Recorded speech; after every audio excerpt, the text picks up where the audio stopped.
Hello, everyone. Thank you for Photorealistic texture workflow in Mari with Paulino. My name is Elise, here to introduce Paul and my colleague Rory Woodford, who is the Mari product manager. To start the webinar, we have a quick Foundry update. Please note that for quality purposes, Paul's presentation is pre-recorded, but as you can see, he is here live to chat and answer questions at the end.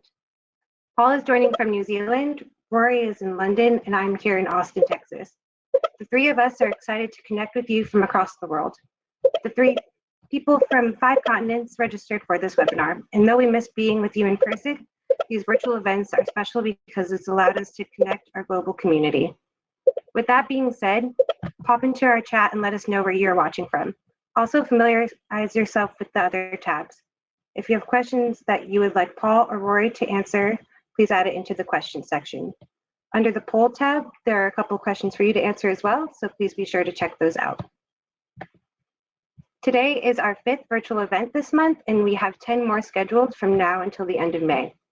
In June, we will launch Foundry Live, which is an online conference featuring a series of customer and product presentations focused on project, pipelines, and tools.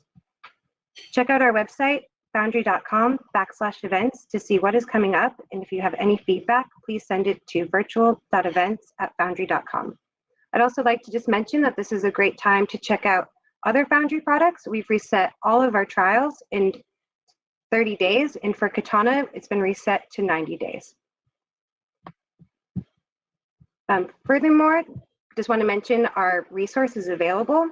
We have some great Mari resources on our Insight Hub, our Learn portal, and our education page.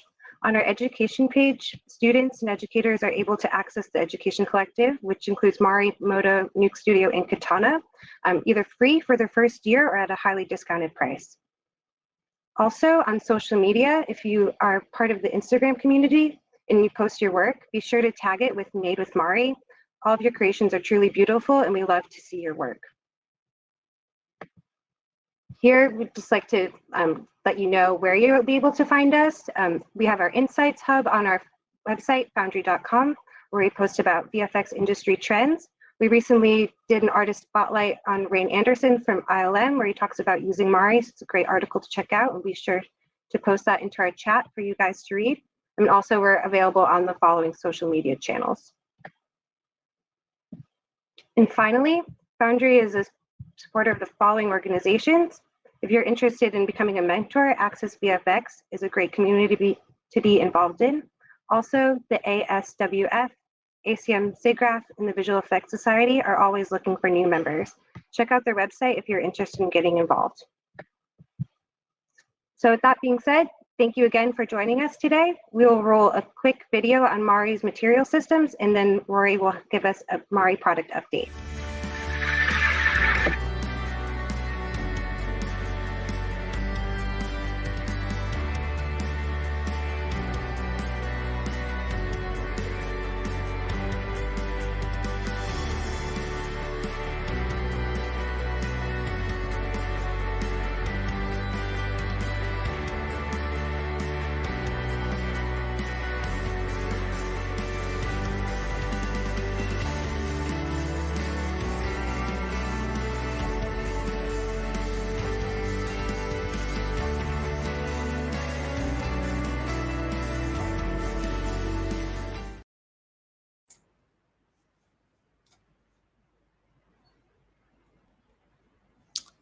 Hi, everyone.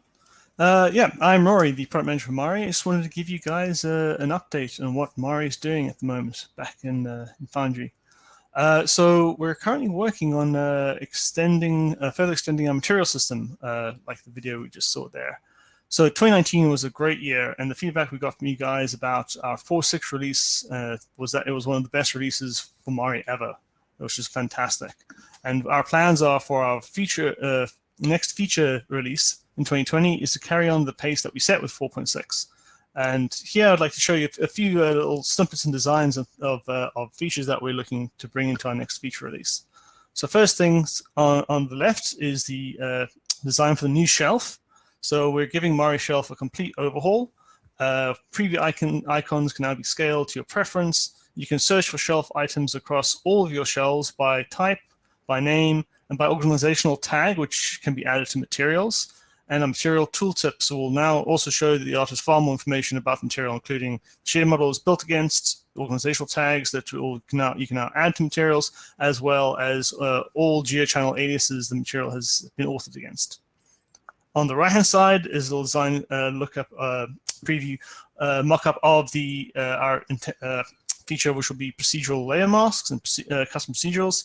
So essentially, the NoGraph gizmo is kind of been given an upgrade, and you'll be able to export it as a custom procedural package on disk, which will then be will include all the reference images like grunge maps that you use in your gizmo.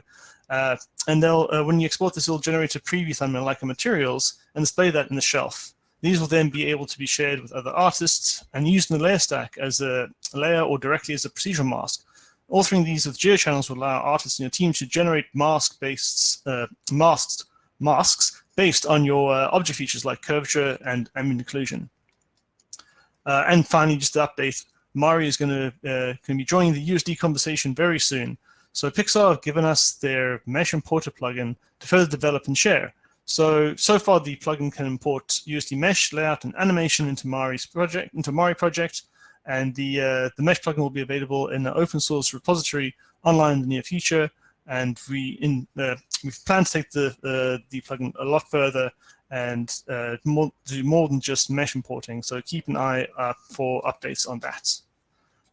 Without further ado, let me introduce you to our speaker, Paul, and have him introduce himself. Paul, over to you.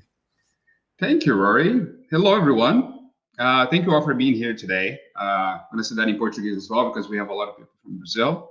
Fala, galera. Bem-vindo ao webinar. Muito prazer ter vocês aqui hoje. So I just want to thank you guys, and I hope you're all safe now with this craziness that's going on. I apologize for my mustache/goatee. That's all I had.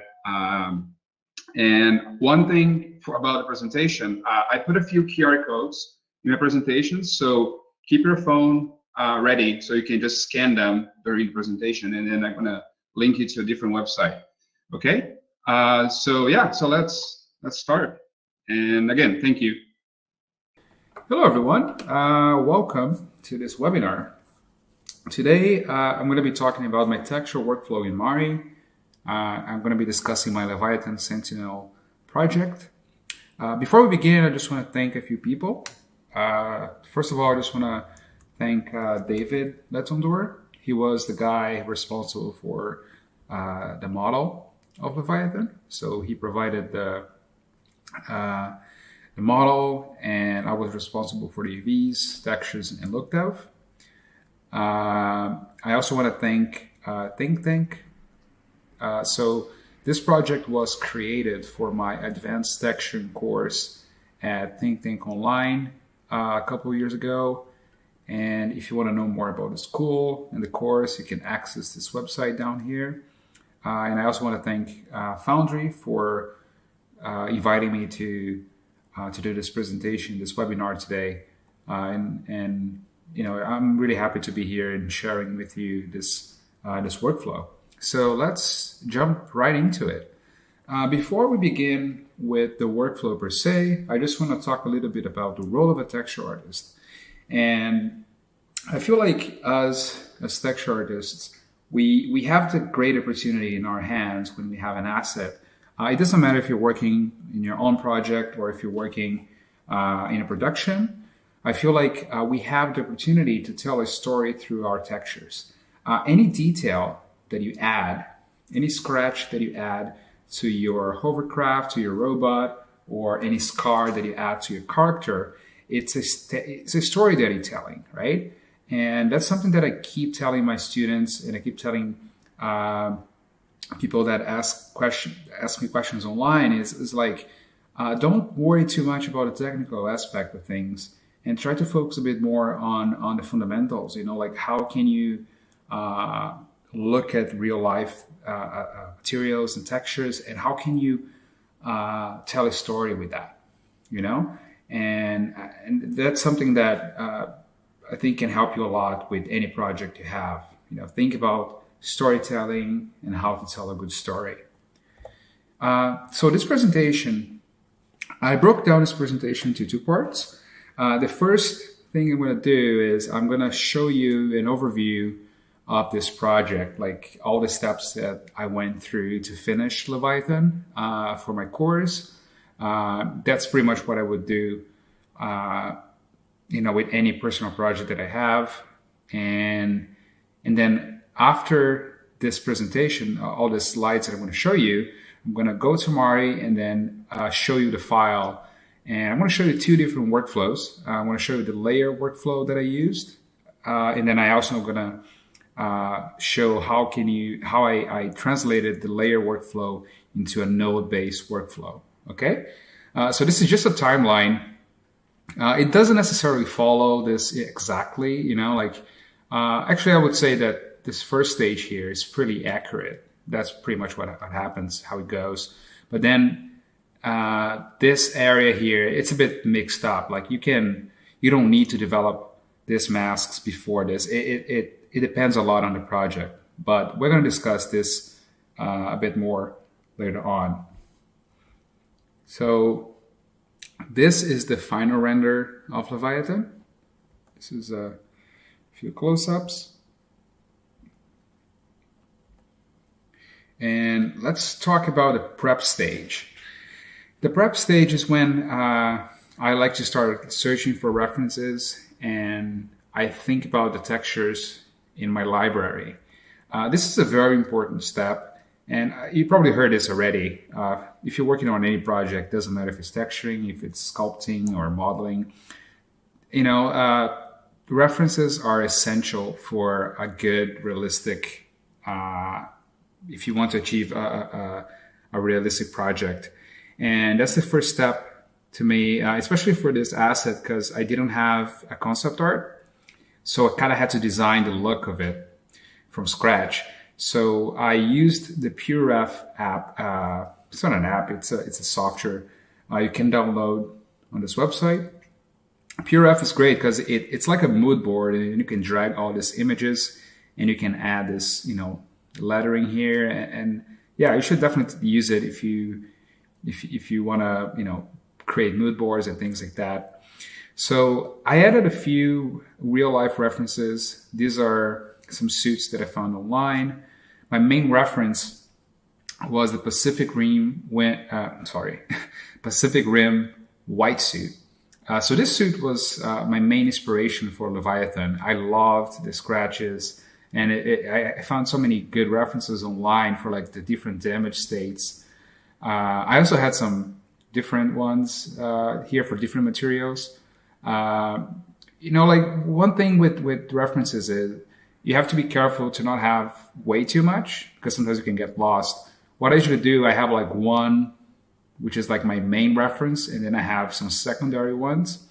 And I also like to have a CG render as my inspiration for the level of detail that I want to achieve. In this case, I had Chappie here. Chappie, it's a movie, and the robot in this movie was super realistic, and it was done by my mentor and friend Justin Holt. And I really liked the level of detail that he achieved with his textures on this asset. So I just put it here as an inspiration for me. So after I found all my references. It's time to unwrap I unwrapped Leviathan, and this is just like a little graph that I put together, because it's funny, because a lot of people, when we talk about UVs, when they're making UVs for an asset that has like 5 UDIMs or less, they say, oh no, it's super relaxing.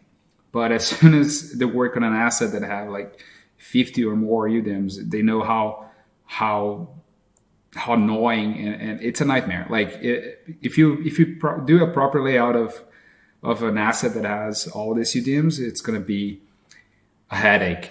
But UVs are one of those things that it can be really annoying, but it's also like one of the most important things to keep in mind, because if you spend some time here, you're going to save a lot of time later on. And here on the side, I put a few QR codes along this presentation. So in this case, I wrote a few articles and tutorials in the past about UVs. So if you scan this code here with your phone, you're just gonna link you to my website, so you can take a look on those articles later on if you want. But I go more in depth about UVs and how to lay them down and think about resolution and how to optimize them. But again, really important. This is just a breakdown of my UV set, my UDIMs for Leviathan. That's how I broke down into materials. A lot of people ask me like if this is like the final layout, if I ever change this. I mean, especially in production, this changes a lot. And in this case, I changed a lot of like the look. In this case, like if you look at the final render, I had these brass pieces, these golden pieces here that I didn't think about them in the beginning when I was making my UVs. So they're not even here. So what I had to do, I had to manually select them, those pieces, and then make them like that. So I had to create some isolation masks later on, which is fine. But as long as you have organized UDIMs, it's easy enough for you to select them. Because if you have automatic UVs layouts, it would be a nightmare for you to select them. So this is something that, especially if you're working in a company, it's really considerate for you to organize the UVs properly and make sure that the texture artists have a good layout to work with. So after we have our UVs, we're going to start baking our maps. This is another important thing. Like having good UVs will also help you having good baked maps, because it would depend a lot on the UVs and the resolution you have. So keep that in mind. And this is just a few maps that I used for Leviathan. I just put I had curvatures from ZBrush, from the extension pack in Mari, from the ambient occlusion built in Mari, and maps from Substance. I just, use whatever I have in hands to bake these maps. And they're really important because they're going to help me drive a lot of the masks, like the wear masks that we have on the edges. And if you want to add dust to the crevices. So these maps are extremely important. So after I have all this together, I have my UVs ready, I have my maps baked, it's time to assemble my scene. And if you know me, if you know my work, if you've seen my videos before, you probably know how obsessive I am with organization. And this is something that a lot of people say, like, oh, but I'm not organized, I'm not, I don't have OCD like you do. How do you want me to organize my things like that? And honestly, it doesn't have to be like crazy organized. Like you don't have to color code everything, but just by keeping naming conventions and things consistent, it's going to help you a lot down the road. And there's one method that I talk about a lot is the mise en place method that I didn't create the method. I just put a fancy name into it. It's just a matter of like organizing everything before you start texturing. And I talk extensively about this workflow in a video. So I just put this QR code here. So if you want to watch later, I just show a bit of my workflow in organizing my layers. And the same method can be applied with nodes. And this is what I want to talk about here. In the past, even when I created this project a couple years ago, I used layers. And for the longest time, since I started my career, I was using layers quite a lot. But in for the past year or so, I've been using nodes quite a lot, the node graph in Mari, and I just fell in love with it. It's something that this is like a big debate nowadays in Mari. Like people that use Mari, it's like, oh, they use layers or use nodes. To me, it's like you should use whatever you feel comfortable. If you can, work and deliver good work, it doesn't really matter what you use. But I would highly recommend you to take a look at the node graph and see if you can get used to it. because it's extremely powerful and it's super modular if you're working on a team. Like, it's super easy for you to share with other artists. But one thing I would say is, when you start assembling your texturing scene in Mari, I would choose your workflow. If you start working with layers, stick with it until the end. Because if you try to switch to nodes in the middle of the project, you're gonna have a crazy headache. And same thing with nodes. If you start working with nodes, keep using nodes until the end. And this is an example here. If a file that you start with nodes, you can keep it quite tidy and organized, especially now with the geo channels in Mari 4.6. It's super nice and it's easy for you to keep organized. But this is a case where I started with layers and then I looked at my node graph. This is how it looks like. It's going to be a nightmare. So choose the workflow that you want before it's too late. I mean, you can still organize this, but trust me, it's going to be a nightmare. But later I'm going to talk a little bit about the two workflows in the end of this presentation, and then you can understand a bit better. Okay, so after we assemble the file, we're ready to start working. There's a stage where I start developing my masks. In this case, again, this is going to depend a lot on the project, but for Leviathan, I started developing my damage masks and dust and dirt and etc. I have here you should talk to your look dev artist. In this case, I was my own look dev artist, so I talked to myself and I said, "Hey, what's up? What do you need?" And I'm like, "Oh, I might need some, damage aware, edge wear mask and some dust and dirt." And to me, with these masks, I had the opportunity to start telling a story with the details. That's what we talked about, right? Storytelling. And so again, by going back to my references, I try to mimic the main details that I saw on that suit that I talked about.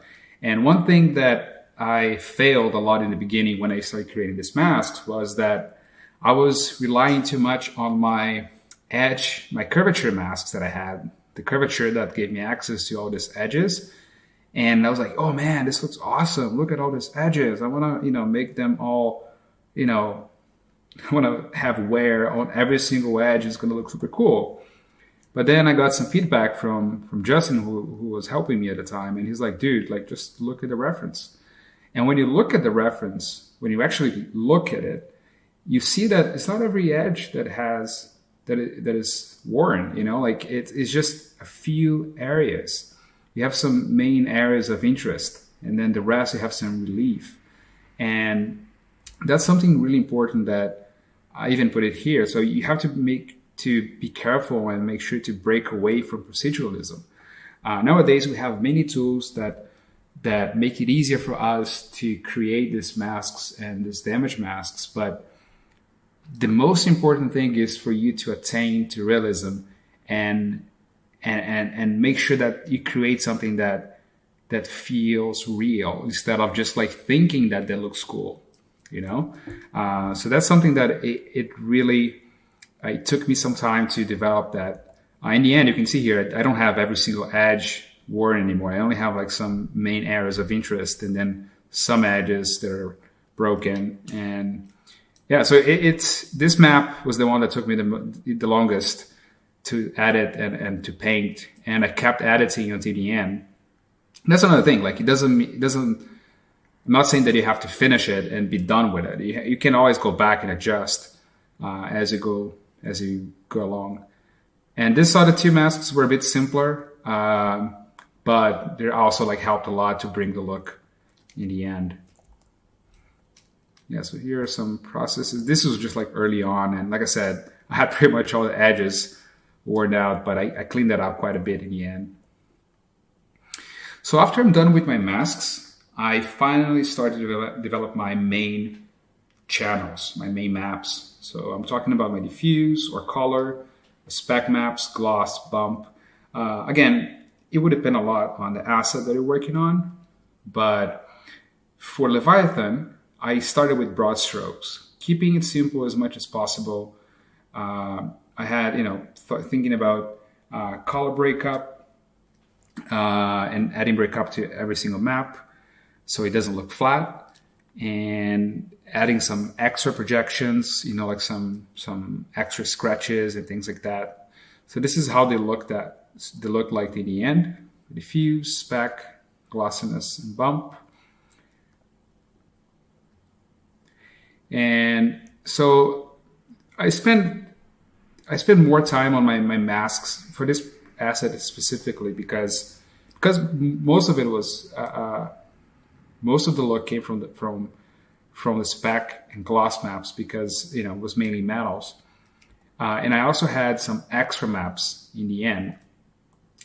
These maps, they help a lot the look dev artist, in this case myself, to adjust a few things in the shader side if needed. So this is an example of two types of masks. You can have some isolation masks that isolate some specific areas of your model. Isolate. Some people might have a material ID that have different colors for each material, or black and white maps, such as this one. It would depend a lot on your preference, on the preference of the shade artist. And there's also RGB masks that you can create.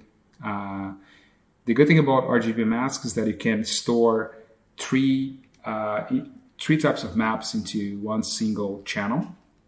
If you scan this QR code, there's an article that I wrote about RGB masks and how to create them. But it's pretty useful. And okay, so after creating all these maps, it's time to start testing. I start testing my maps in V-Ray, and it's time for some feedback and last 10%. And in this case, I was my own, supervisor and lead, because I was working by myself. But I did ask my friends for some critiques, and I asked Justin for some notes. And in the end, during the project, he was telling me like, "Oh, maybe you can clean that up a little bit more." And I also asked David.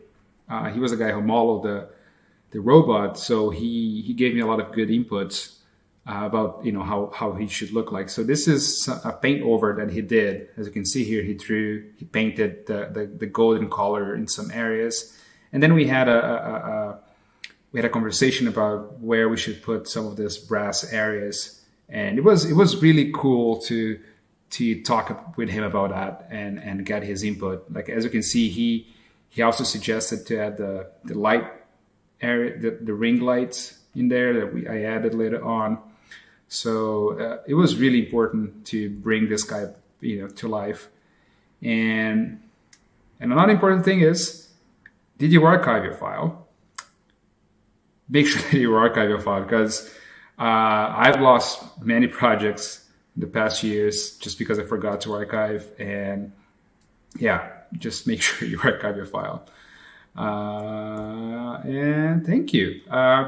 So this is the first part. And now I'm going to jump into Mari and show you two different workflows: the layer-based workflow and the node graph workflow. I put this slide here. If you want to, follow me on social media, this is the QR code. I just add a lot of QR codes. I just found it so cool to add this little thing. But cool. I'll see you guys in the other video. I'll be there soon. Okay, so now we are here in Mari, and the first project I want to show you is the layer version of Leviathan. So this is the version that I actually worked on when I completed Leviathan. I worked completely in layers at the time, and again, it worked fine. It's pretty efficient, especially when you work with shared layers. One of the most important things is to keep things organized as much as you can with names, so you know where things are going. Because here, as you can see, I have a channel I call resources. So let's open this down here. And then I have all my baked curvatures. And if I'm pressing I right now, so I can change and look through the current paint target. You can see all the different curvatures that I baked and I imported. And so before I started painting anything, I just brought in all of my resources, all these occlusions, all these curvatures, the thickness. I just added into this channel. So whenever I needed that, I could just bring that in. That's part of the mise en place method that I talked about in the previous presentation. And if we go to our diffuse channel, you can see that I also used some ISO masks. So these are the isolation masks that I talked about. I created these masks. I isolated each material before I even start painting. This is like preparing for the painting process. And then later on, let's say if I wanted to work on my white metal in my diffuse, like here, for example, anything I dropped into this folder, it would be completely isolated by this mask ISO white metal. So let me just turn off these other ones. I'm just going to keep the white metal on right now. And let's say if you want to add let's say you want this one to be white metal. If you update that mask now by filling it white, look at that. That's part of the white metal now. Look how easy that is. If I want to, okay, I want this to be white metal as well. So let's fill that mask with white. Boom, white. The other thing you have to keep in mind is previously I had these patches into a different mask ISO. So you just have to make sure to go back and find where you had that and then make it black so it blocks in there. So when you turn everything on, it's not overriding it. Yeah, so this setup worked super well for me. But I think the main thing was keeping it very super organized and consistent. Same thing with the names. Again, I have a bit of OCD when it comes to names, but you don't have to go that crazy with this. But at least putting some basic names like, oh, this is a basic color, this is a breakup. That's going to help a lot of people, especially if you're working on a project. And yeah, so here you can see I just developed each material. Oh, I don't know if you guys know, but there's this history view, which is extremely useful, that it just goes back. If you do something that you were not expecting, you can just click here, and then it returns. And it even goes back to a camera selections that you had. So that's pretty cool. You can turn that off, and turn this guy off. And yeah, so here I'm just going to show you my thought process of the white metal, which I think is the one that is quite interesting. So I just started with a base color.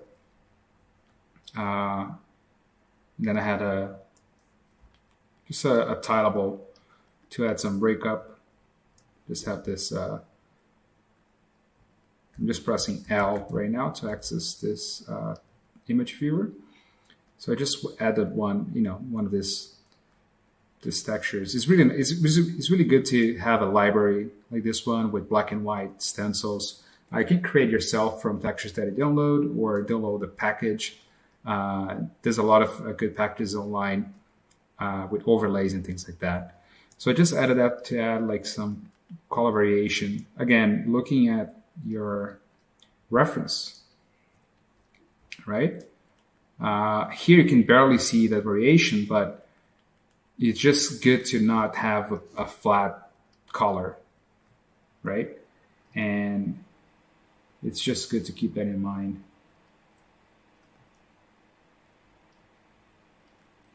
So after adding my breakup, I had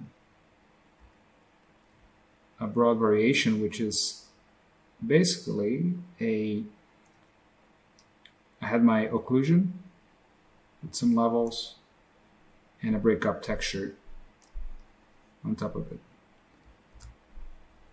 just to add some variation on those occluded areas. And then I had a second broad variation with my thickness, and just using an HSV, which uses the color below, and then you just adjust. You just adjusted the hue and saturation a bit. But as you can see, the color by itself, it's pretty plain and pretty basic. But as soon as you go and you add the damage, this is I have the damage on top of here of everything. That's when you bring that to life, right? Again, it's super simple. There's not a lot of complexity, but when you put things together, it just makes sense. And that's why I spend a lot of time developing the mask wear with some stencils. Here are some stencils that I used to add that kind of detail. Some painted metal. And I just projected them in those areas in some specific places. And again, if we look at other parts, again, they're pretty much the same, like especially things like the brass.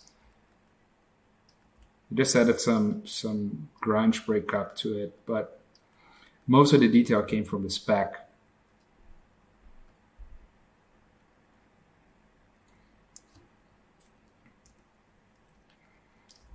Got some color variation in my spec color there.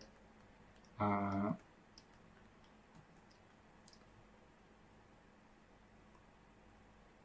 same thing with the gloss. When we put all these maps together, and as you can see here on the side,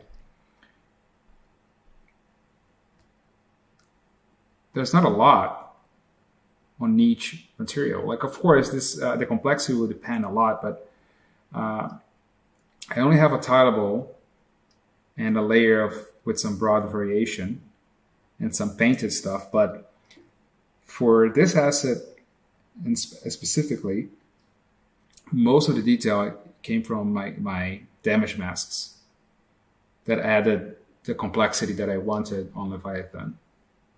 So yeah, so this is an overview of the layer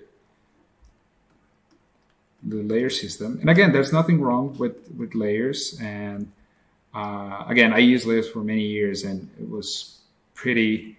Again, I was happy with layers until I fell in love with nodes. And it's actually funny because I neglected nodes for the longest time. I had friends telling me to go and try nodes, and I always said, no, layers is the way to go, and nodes, it's never gonna catch on. Nobody's gonna use it. And now I'm here talking about nodes. And that's what I'm going to do next. I'm going to close this guy. Oh, before I close, I just want to show you how my node graph looks right now. So if I open here, my node graph, it's down there. Brace yourselves. Look at that. Oh, God. It's just a mess because every time you create a layer here, this layer is also being created in your node graph. So that's how Mari always worked. Like they always had the node graph in the background. That's why sometimes it's not a good idea to work with both systems at the same time. I would rather choose one or the other. Okay, but let's jump right into the node system. Okay, everyone. So I have my node version of Leviathan here. And just want to start showing you this mock-up workflow that I created. So I just imported the maps that I had. Obviously, I didn't work with the nodes on this project, like I said, but I just imported the maps here so you would see how it would work on this project if I had started with nodes instead of layers. Before we look at the node graph down here, I just want to talk a little bit about this new feature that is in the new Mari 4.6, which is the geochannels, which is pretty awesome. So if you open your Objects tab, like clicking up here, going to Objects, or fighting here on the side, if you open your Objects tab and you go down, there's an option here called Geochannel Properties. And down here, as you can see, I have all these maps already. And all of that are maps that I imported into Mari, and I transformed them into geochannels. And the cool thing about that is, so if I imported these maps into this area here, as you can see, I have all those names. I can access them at any time. I'm going to create a new geochannel. So if you create a new node, just press tab and search for geochannel here. You're going to see that I have in my node properties here, I have all the same geochannels that I have up there.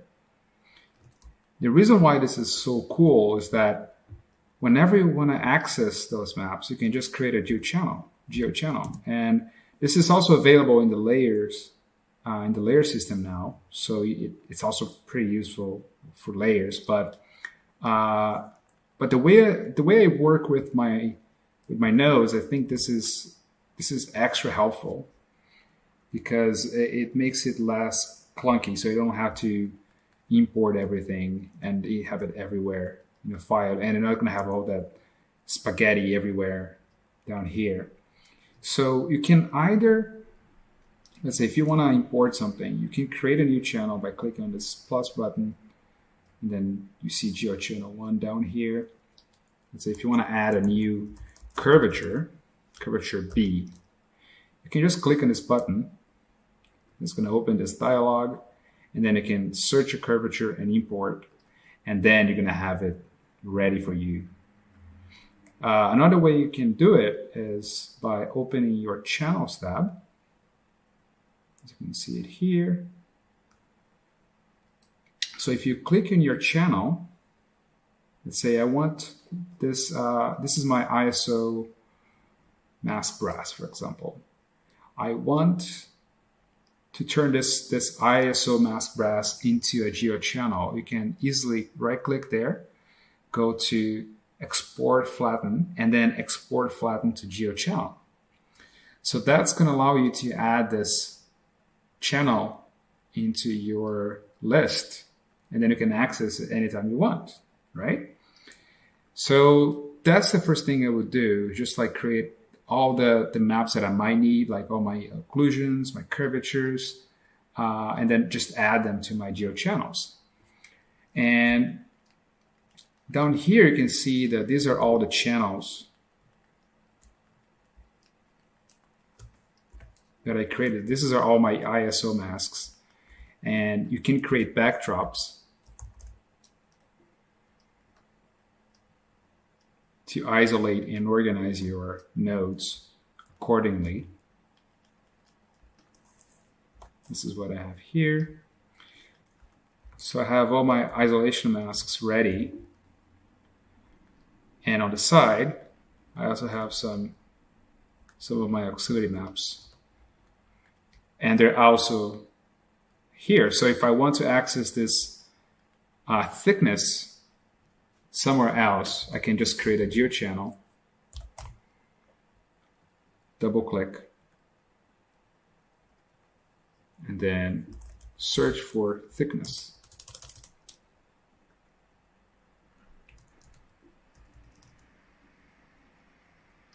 So if you press 1 and view through that, you're going to see that it's the same one as this one. It's this layer there. So that's the first thing I would do before I even start this, the main channels and masks down there. I would just create a backdrop and isolate all the auxiliary maps that I may need, the baked maps and the isolation masks, put it on the side, and then I would start creating my masks. Of course, in this case, I only have one layer because I just imported that into a paint layer down here. But in an actual project, you would see a lot of layers here. Some of you might be asking, like, why the nodes in Mari, they look like Nuke? Because some people might be seeing, people might be used to the nodes in Mari being horizontal, and the reason is I feel more comfortable with this look.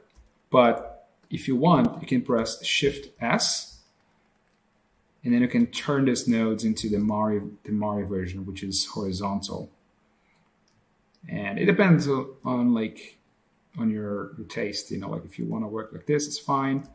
But I prefer working vertically. The thing is, if I create a new channel now, new node, it would still look like Nuke. So if you want to change that, you can go to Preferences, and then Node Graph, and then change it to Show Port List. But again, this is something minimal. It depends on your own taste. And here I just created a quick mock-up on how I would develop my channel. Let's say my diffuse. Like I just created a quick diffuse here. So I started from the top. Down here, I have my channel node. As you can see, I've just created this channel node. And it starts from the top. I know this might sound super confusing for those who never used nodes in Mari or never seen nodes before. But don't worry, I'm planning on creating a set of tutorials for those who are transitioning from layers to nodes. So keep tuned on my social media. I'll let you guys know as soon as I finish developing something. Because I know how hard it was for me when I started looking at nodes. It didn't make any sense to me, but yeah, just try to take a quick look and just hang on for a bit, because it can be overwhelming. But there are a lot of cool things here that can be extremely useful. So, okay, back to it. I just started with again, just like with my layers, I started with a base color, and then I added an HSV node on that color, and then here, this is my mask. Just plug that into this. which is pretty much a geochannel with my thickness map. And then I use some levels in it to invert. I'm just going to my node properties here. And then I just have just a cloud with some levels. And I just changed my blending mode to overlay. Okay, I'm using that as a mask. And when you put it together, it's just a little bit of variation here. If you change the HSV, it's just like a subtle variation with that thickness. And then down here, I just added my wear with a darker color. As you can see, I just use a geochannel again to access that mask wear that I imported there.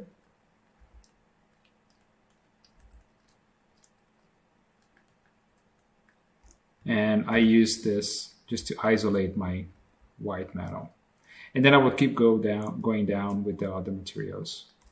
Okay? But again, this might seem super confusing for a lot of you guys, and I'm more than happy to answer to your questions in our Q&A. But again, I'm planning on creating a set of tutorials to help you transition from the layer workflow into the nodes. And another thing that is pretty awesome about this node system workflow is that if you're working in a project with a team, it's super easy for you to export. Let's say you created this awesome mask dust and you want to share with your friends. You can either share a material, you can create a material and store all that into material, but I'm not going to get into materials here because it's way too much. But if you just want to share this with a friend, it's as easy as you can imagine. So if you just select that, right click, file, export nodes, and you export this somewhere. Just gonna export that as test. So I just exported that, and then now I'm gonna go to file, import nodes, and I'm gonna bring that in. Boom. So your friend if you created a procedural template like that, your friend can import that and have the same mask dust that you have. So it's great for modular workflows. And as you can see, it's super clean and it's easy to see where things are going. And I would highly recommend you adopt this workflow as soon as you can. And again, it doesn't matter that the layers, I'm not saying that the layer system is bad. I'm just saying that I learned that the node graph can be extremely useful and can make you extra productive in your production workflow. Okay, so I think now we're going to jump into our Q&A. And if you have any questions, please let me know. And thank you for joining me today. Alrighty. Thanks very much for that, Paul. And sunset in London, so I've got my jacket on. Very, very chilly. Let's get into some Q&A. Let's start with this one, Paul. What's Can you hear me, Rory? Yes, can hear you fine. Hear me fine? Yeah, I heard some Perfect. people saying that it was a bit noisy, but is it all good? Okay. Yep, it's good in this end. Paul, how do you use thickness map correctly? I feel that's a very artist-focused question.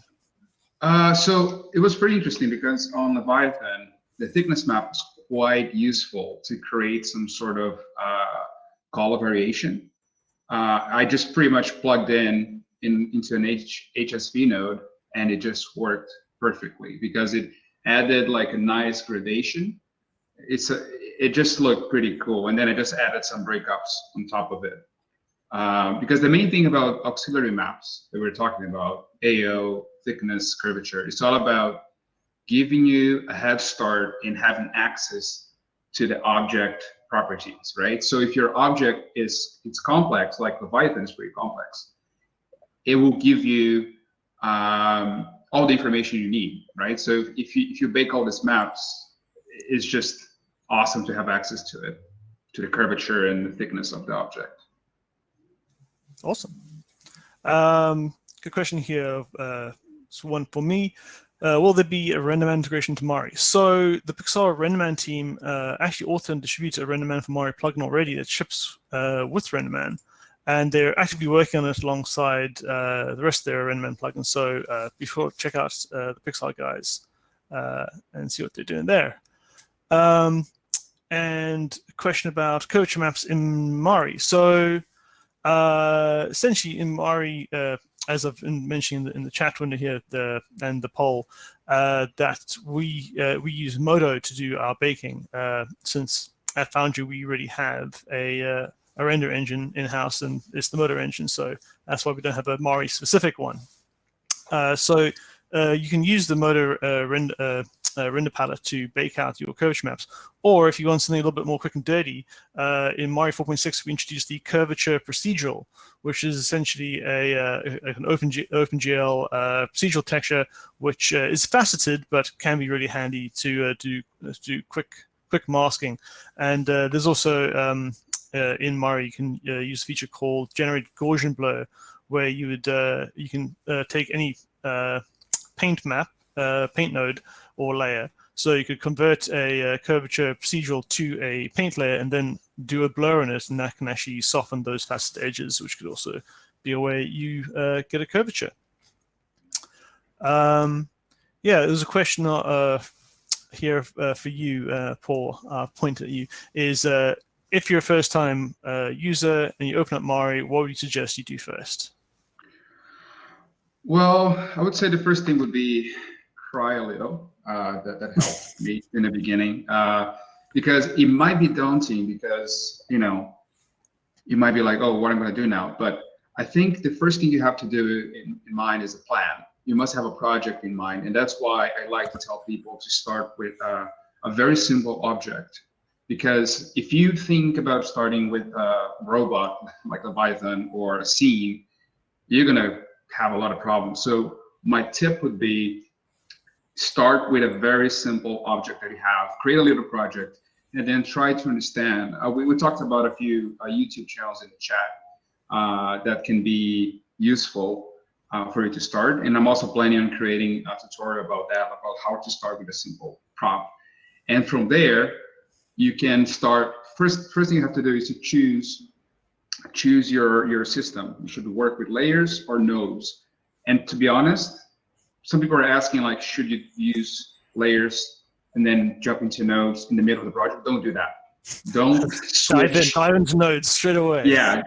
Like now, I'm a sucker for nodes. I love nodes now, and I would definitely start with it. But if you prefer layers, stick with it. Don't try to switch in the middle of the project. So yeah, so choose your system and then start small. Start with like with one channel. Try to understand how it works, and then go from there.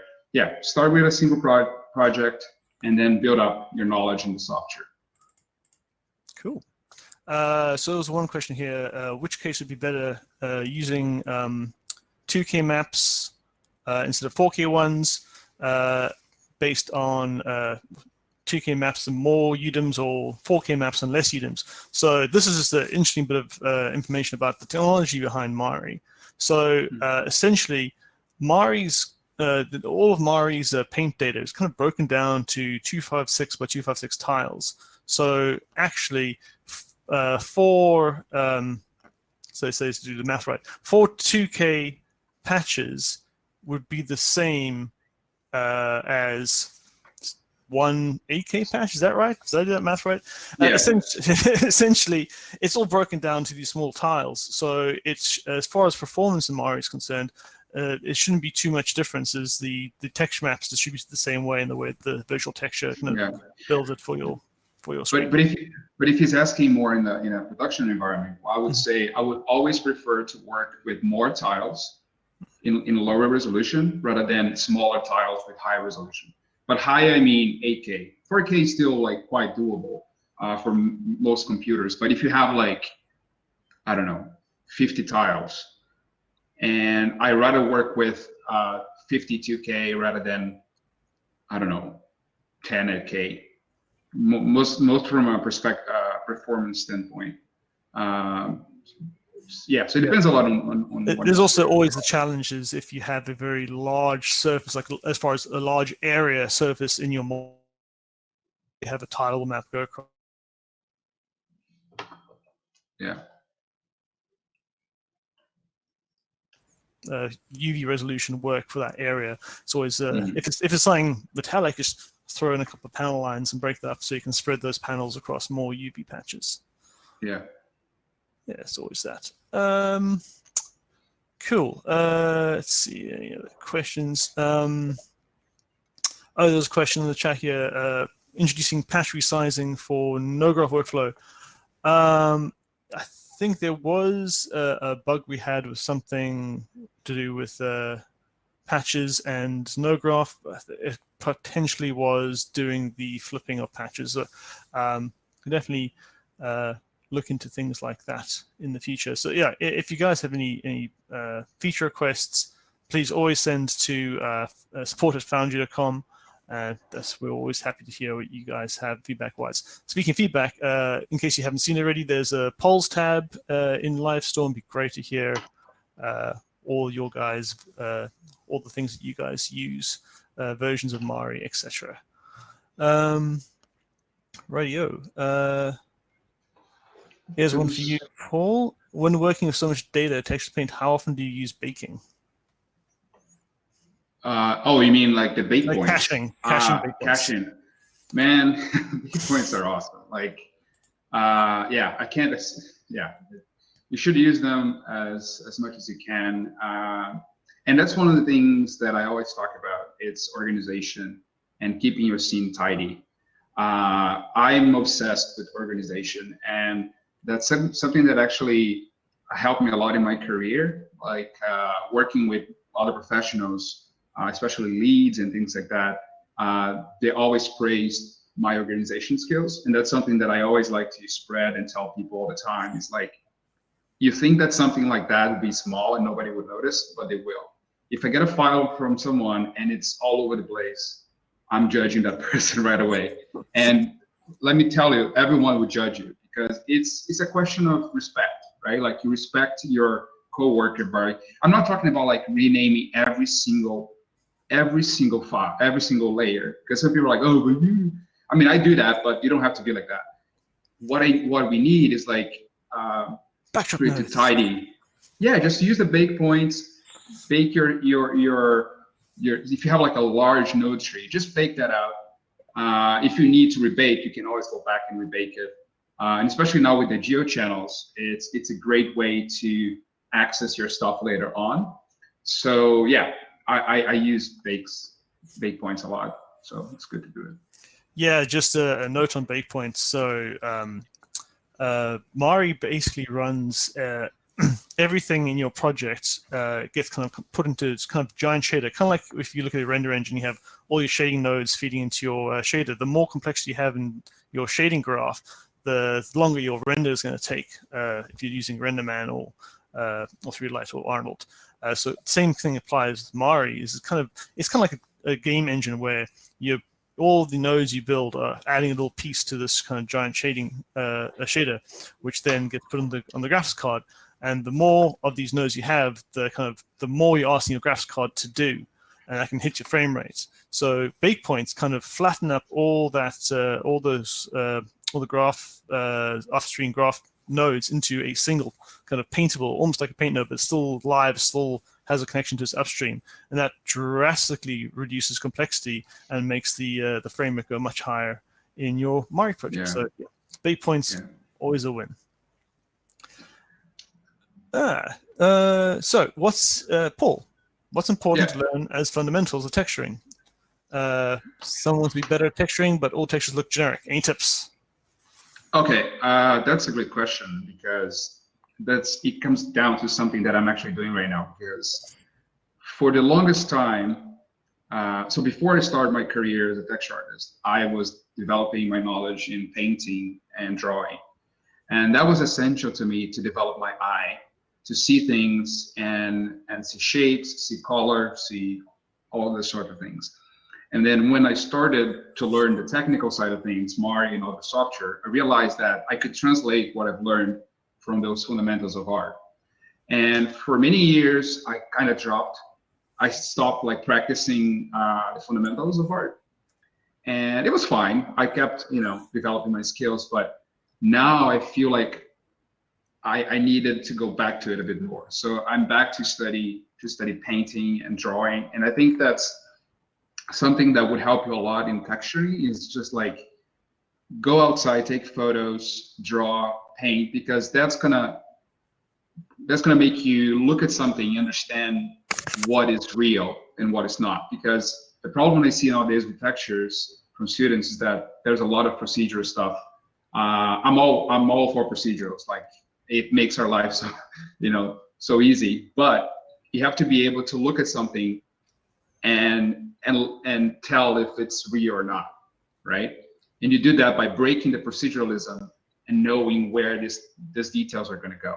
So simplicity is key. And it also comes back to the other thing I talked about in the webinar, which is storytelling.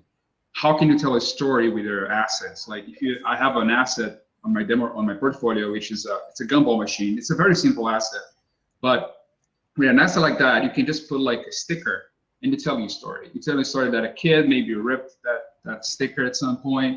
So you adding something to it. So that's another thing. Just think about the story behind each asset. And Justin Holt, my former mentor, he told me that once, Paul, like every single asset that you work, just do your best. Do your best. Like, think about that asset as if it's your last asset. That doesn't mean that you have to spend 2 years on it, because a lot of people think that, oh, I'm going to spend all the time I have, which you don't. But yeah, so just think about fundamentals and use that in your favor. Yeah, no, that sounds good. Let's read some more of these questions here. Saw one about breakpoints. Just to clarify, breakpoints, so you don't have, using a breakpoint doesn't destroy anything upstream. If you change upstream, breakpoints will go red to say that they're still showing you the old cache, but it's out of date and needs to be updated. So you can basically go into the breakpoint and do a update bake, or there's some various options in the right-click menu to say updates, out-of-date bakes, and you can do that even from the bottom of your graph to do a update all upstream from this point. So we'll go and do all those in order. Right, then. There's a question. Sorry, Rory. I think there's a question by Abel. Abel is actually a good friend of mine. He's a lighter, and I think he also did some stuff for Foundry as well. Yes. He's an amazing artist. He's working at Sony right now. And he asked a pretty interesting question about, with so much look dev being driven by textures, can you extend on your relationship with the look dev department? This is a very interesting question, because I can't stress enough how important it is, a relationship with your look dev. To me, look dev, texturing look dev, it's like, it's a type of marriage or a friendship, I don't know, where you have to build that relationship, especially if you're working on a huge asset. I had experiences like that in the past, where I worked on a huge creature on Godzilla, for example, and then I had to work with the same look dev artist for 8 months.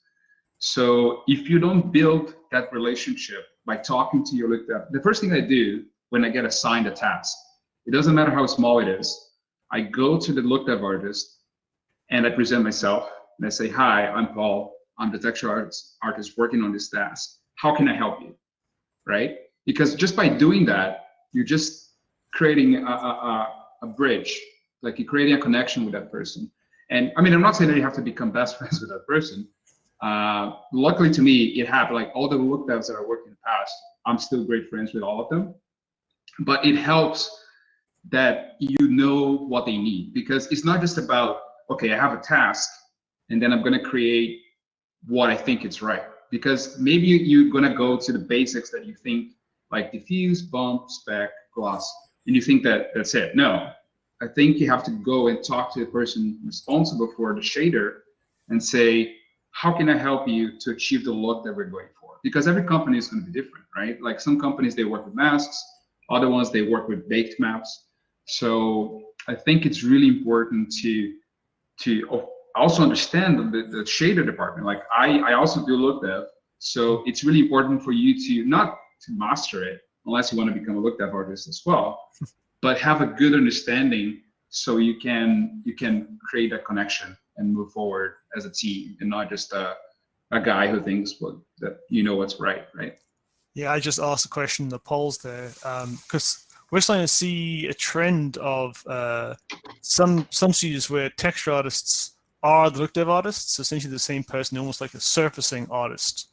And it'd be interesting to ask all the attendees in where you work, is that the same person or is it two separate people? It's going to vary a lot, right? Because I had experiences where I was a look dev artist as well, which is great sometimes. But at the same time, when you work on something way more complex, it might be a problem, right? So it just depends a lot. And then I think you have to be prepared for both scenarios, right? Absolutely. Then we had a question here from Martin about what's the best way to start understanding how to break down your textures and procedural noises and into their basic components, and posted the image of a camera. Yes. Paul, how do you approach that? That's also a good question because what I would say, the way I start any project is by look at the reference that you have in hand. In that case, with my camera, I had the actual reference. So I took photos from my own camera. So I was able to extract tilables from it. That's great. But most of the time, you might not have that. Yeah. So I would say I always like to start with broad strokes. Any asset that I start with broad strokes, as procedural as I can, without painting anything. And then I see how it looks. And then I might even send to the look dev and say, hey, what do you think? If he likes the route that I'm taking, then I go back and then I polish my maps. That's when you start being more creative and putting like specific details. With Leviathan, it was like that. I just started with curvatures, breaking that up, the edges. And then when I got a look that was working for me, I went back and painted. Because I think it's a bad idea to start with hero ports in the beginning, because you're just looking at one little thing. You're not looking at a context, right? Yeah. So yeah, it depends. Like, but if you have a reference in hand, like I had with the camera, and it created a tileable, high resolution tileable. If you have that, go for it.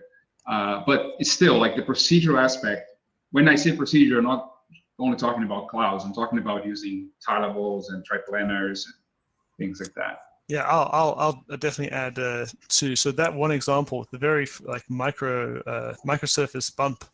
Sometimes you may not actually have enough texel density in your texture maps to cover that. So in a situation like that, it's probably best to use Mari to paint a mask of where you're then in your render engine. So say in Maya or Katana, you'd get a tileable, make it really high tiled, like on a sub-pixel tileable size, and then use your Mari mask to mask that into your look dev shader, so you can get the render engine to kind of get that sub-pixel microfaceted surface, but you'd actually use the procedural in your render engine rather than trying to make crazy 816K maps just to get that fidelity in that texture.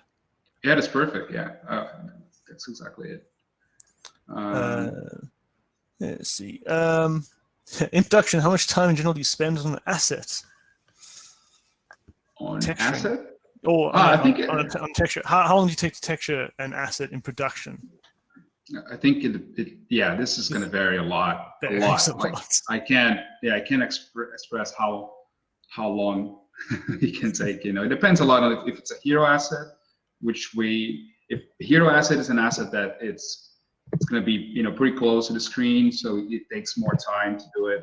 Like I said, I worked on Mothra, the Mothra larva on Godzilla, and it took us like 8 months to work on the same asset. So yeah, but it depends a lot. Just going to answer a quick one here about importing EDO maps into GeoChannels directly, or is it necessary to create channels for the particular maps and then connect them to GeoChannel? So GeoChannels, new feature in 4.6, there are a variety of ways you can get maps into them. You can import them directly into the dialogue. You can convert a channel into a geochannel. You can use the Modo render bake palette to bake a mesh map into a geochannel. And my personal favorite, you can use a bake point in the node graph to essentially bake the upstream graph to a texture map and then sync that to a geochannel. So essentially, you can use bake points almost as a transmitter to geochannels to feed a custom mask you have in one part of your project to the rest of your project, all the geochannel receivers. I think that's about all the time we have today. So I'd like to thank everybody for all the questions you asked, and thank you, Paul, for your fantastic presentation. Thank you, guys. And yeah, I just want to say, like, if you guys have any questions, you can just send me a message on, usually I use Instagram more often nowadays, but you can also send me an email. I just put my email there again if you guys want to send something. Yeah, just send me a question. And like I said, I want to stop, slacking off and create a proper content about, Mari and the node graph. I think that's coming at some point. So yeah, so thank you all, and I appreciate Foundry for the opportunity. And yeah, it was awesome, guys. Thank you, and sorry for my broken English, my mustache, and yeah. And come say hello to us in the Foundry forums and the community. Excellent. Yeah. Cool. Thank you, everybody. Thank you very much. Thank you.